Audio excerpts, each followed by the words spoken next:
Jackson on the drive, kicks it out for man. Man, three-pointer, bang! Oh, what a man! Magic down the middle, just what I thought. A hook shot at 12, good! Here's Michael at the foul line, a shot on Elo, good! The Bulls win! They win it! Now there's a steal by Bird, underneath the DJ, Going up over Bell, ball away. Yes! Yes! At the buzzer, he does it! Was there ever a doubt? A Smith screen, Posey will defend. Oh! LeBron James with no regard for human life. It's a physical game. Oh, me, oh, my! A monster jam by Blake Griffin!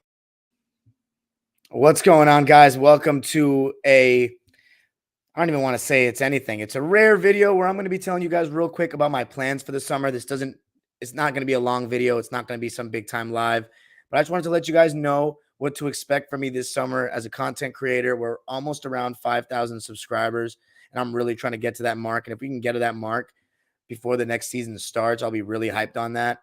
So here's what I got planned. Every single Thursday, I'm going to try to be releasing a video in my historic timeline. So as you all know, I'm still on my journey. It may take 10 years, but I'm going to be watching every single game of the NBA that's available in every season before I was born. And then when I get to 98 and onwards, we'll see where I stop. But I'm obviously going to get to Kobe, LeBron, all those guys. But the reason I did this is because I want you guys to be the most informed you can be on the GOATs. Everybody loves to talk about this. And by the way, I was on this podcast. I'm going to tell you all the name of it when it comes out. But it was some dude, I think his name is Thorin on Twitter. He's an esports historian, and he had me on his podcast. He was from Northern England. And he basically just asked me a bunch of questions about the 60s and certain players, like, what have you learned about Bill Russell? What do you learn about Wilt? And just gave me a chance to speak on those guys. And that's honestly when I have the most fun, is speaking about those guys. Obviously, I'm on so many different pods and stuff about the Clippers and the modern NBA. But the joy I really get is talking about those players, disproving the narratives that the media gives you guys, because they're full of shit. I always say that. I mean, especially when it comes to the history of the game conversation, these people don't actually put in their work. It's very evident with the giveaways that they say. Even the second coming of Christ that used to play for the Clippers, that some people love so much because he has great guests on his podcast and he's very good about the modern NBA. He's like Voldemort on this channel. I'm not even going to name him because we have a nickname for him, and I think I get in trouble saying his nickname. But I'm going to be doing this timeline, right? I'm on 1971 right now. I have a couple of videos that can be involved in this kind of thing. Now, the main one, the ones that I enjoyed doing the most, Dime Machine. That was inspired by Kobe Bryant's Detail series. I want to make film breakdowns, episodes between 15 to 30 minutes of a game, and show you the film that I'm watching from my lens. Obviously, detailed. The clips are handpicked. It's pushing, I don't want to say pushing a narrative, but it's showing certain things that are seen from the beholder, the uploader. In those cases, it was Kobe. In this case, it was me. In this case, it's going to be me. But I always link my playlist to you guys, right? If you guys want the playlist of what I'm getting all this research from, I can give you that. It's the 60s footage, all in order. Not all of it's full game. Most of it's really not. And then the 70s is in progress, but I'll still give you the link. So I let you guys watch what I'm watching. The only things that I'm watching that you don't have access to are games that aren't on YouTube that I have on like a hard drive or something, which there are going to be games that come around like that, especially with the NBA's ridiculous pillaging of games off YouTube, like the dickheads that they are, stripping away the game's history so people can just continue to be enamored with the modern product and dumber when it comes to the history of the game. And also the main reason, because they want to control the content and bring it out as they please. But anyway, they'll never be able to replace those thousands of games. I'm going to try my best to give you guys the story from my experiences. So right now we're still in 1971, and one of my main goals is to make major progress this summer. That was unacceptable the last 2 summers for my own standards, putting out that little of content. I didn't make that much progress, and I need to make progress because my main goal is to get guests from this time period, get the old players, the historic players, the retired players, and hear their stories. That was my dream when I started this channel. That was my dream when I was a little kid.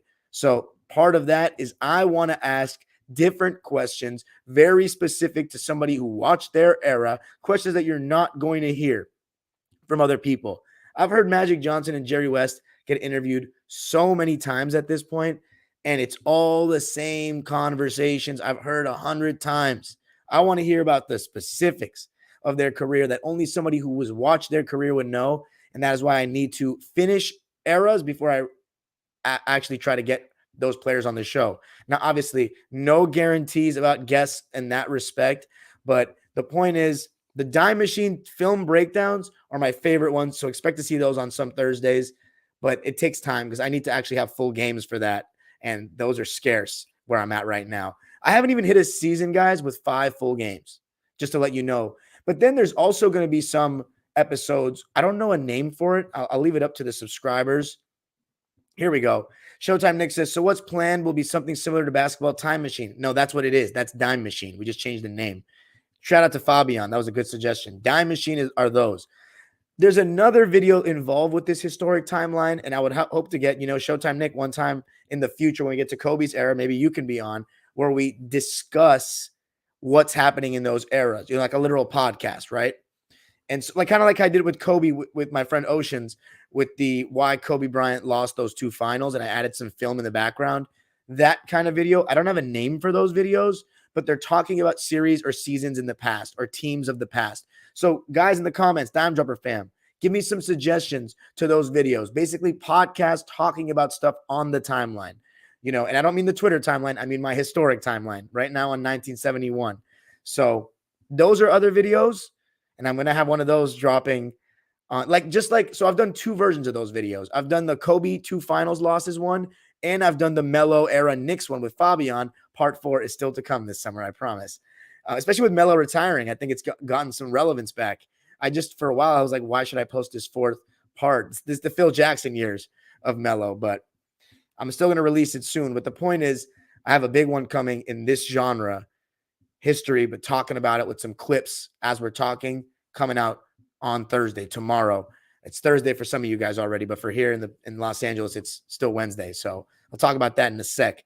But as far as the history videos, also highlights. As you guys have noticed, I just uploaded a Jerry Sloan and Gail Goodrich highlight reel from a game in the playoffs in 1971 against each other. Please check those out. They're very short. I worked pretty hard on them. You get to see highlights of these guys that I'm talking about and just players that played in the NBA. I mean, are you guys real basketball fans or not? I know it's in black and white, but come on. I'm doing my best for you guys to get highlights out there, even if you don't want to watch full games. But I plan on releasing highlights as well of certain guys when those come around. Don't expect those too often on those Thursdays. Now, Tuesdays are going to be for lives, talking about stuff that's happening in the NBA now in free agency. I also have some videos planned giving my top 10 of each position, and then I want to hear you guys critique me on those picks, and then I want to hear, and I'm going to answer the comments, maybe even bring some of you guys live on the stage. But we're going to call it live. I'm just listing it right now as live Tuesdays. So we're going to be live on Tuesdays. If there's an emergency move to the Lakers or the Clippers, or a move that changes the landscape of the league, I will be going live on that very day. So expect those. Now, if we have a guest, a dime dropper featuring a relevant guest, either NCAA, NBA, professional player somewhere, that will be taking the place of either one of the Thursday or Tuesday videos, just depending on how I feel and what works. Then we have the 4 Sportsmen Sundays. So that's me, All Ball, Fabian, and Flea talking, just a conversation about the league, relevant topics. You can send us questions in for that. That's every Sunday. We just had our 2nd episode of it. You can only find the 2nd episode so far on my channel. Check it out. It's about an hour and a half long. We talked about all the recent trades. It's good, diverse perspective. 3 New York guys, me being the LA guy. So check that out if you're interested. Let me know. Support us on Sundays because weren't great views on the first one, but I don't know. Let us know what you think. If you don't like what you're seeing, let me know what the problem is so we can get better. So tap into those. And then, real brief, Eric Gordon. I wanted to touch on this because I'm not doing a live right now about the Clippers or anything, but today it was announced that we're not going to be bringing him back, and I'm very happy about that because we would have owed him $20 million. People are saying we let him go for free. I don't know how many teams are going to take Eric Gordon on an expiring deal, $20 million this year, unless somebody really needs shooting off the bench or something. We don't need another old guy. And we don't need another guard off the bench, quite frankly. And we don't want, so this move not only clears some salary for us, and I love Eric Gordon, by the way, don't get it twisted. It's obviously admitting that we made a bad move with trading Kennard on the pick, obviously. But that's the thing. This franchise wanted to go all in this year. They thought that this team could really win a championship, and those moves were going to get us over the margins. Bones Highland and Mason Plumlee were fine, but the upgrade with Eric Gordon and Kennard, yeah, it was better, but it didn't fucking matter as long as Kawhi Leonard and Paul George weren't healthy. So we lost. We could have gotten Cam Whitmore. Now the Rockets have Amin Thompson and Cam Whitmore, and we have this Kobe Brown guy. Let's see how good he is. I mean, I've heard some good things, but is he going to be better than Cam Whitmore? Who knows? So that was obviously an L. But I thank Eric Gordon for everything he did. It was really cool to see him back a second time. I participated in the Meet the Player event with EJ when he was talking to us, and he just seemed so happy to be back. So I'm happy that we gave him a chance to compete again.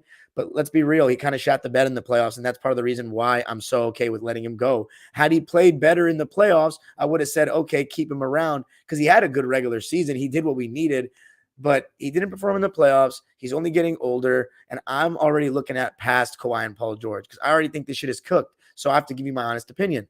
I don't want Eric Gordon on the team because what I want is this starting lineup. And Howard Beck, shout out to him. He's going to be on Locked On Clippers tomorrow. So guys, Locked On Clippers, we're almost at 3,000 subscribers. Even if you're not a Clipper fan, you got to go subscribe there because, come on, please, Locked On Clippers, support your boy. But anyway, with EJ, the thing about EJ is, yeah, I think he's kind of cooked. I think he can still help some teams here and there, but my starting lineup, Howard Beck suggested it, and I'm all for it. Kawhi at the 4. This league is puny. They play small ball all the time. There's not that many real bigs at the 4 spot. I mean, Jaren Jackson is one. I guess you could say Draymond Green, but he's literally like 6'7". Like, he's not even taller than Kawhi. He just plays a little bigger, and he's not going to post up Kawhi. So besides Jaren Jackson, I don't think that any team is that huge. I mean, Giannis, but we don't play them that much. Randall's pretty big. We don't play them that much. So I think Kawhi can play the 4. And plus, it's going to be hard to guard us when he's playing the 4. So Zoo, Kawhi, Paul George, Terrence Mann, and Westbrook, if we can get him back, or just another point guard, whoever we replace Westbrook with. And then off the bench, the 2 guards that I want are Bones Highland and Norman Powell coming off the bench. Instant offense, explosion. We get Bones Highland running more pick and rolls so he can mature in that aspect. And then we also have Brandon Boston play at that 3 spot off the bench. And then we need 2 good defenders around him, probably Robert Covington and a backup center. But with that, at the worst, we only have 2 bad defenders. I don't think Norman Powell is actually, personally, people have very differing opinions on this. I think Norman Powell is an average defender. I think he can be decent when he's playing at his hardest. And in the playoffs, he was. I thought he was decent. Some people think he's horrendous. I don't think he's horrendous. Bones Highland showed that he wasn't horrendous. Sometimes he can be lazy, but he's got really long arms. He's got pretty good hands. And when he's fighting over screens, his length just makes a difference. It's better than having Reggie Jackson. So the thing is, we do need defenders around those 3. I mean, Bones. But if we're going to stagger Kawhi and Paul George, then we'll have one of them in at all times. But anyway, we should keep one of Nico or Rocco. Absolutely. But I really want Brandon Boston playing. And Eric Gordon being cut or not re-signed or not opted into, whatever you want to call it, is only a good thing for Terrence, Bones, Norm, and BJ.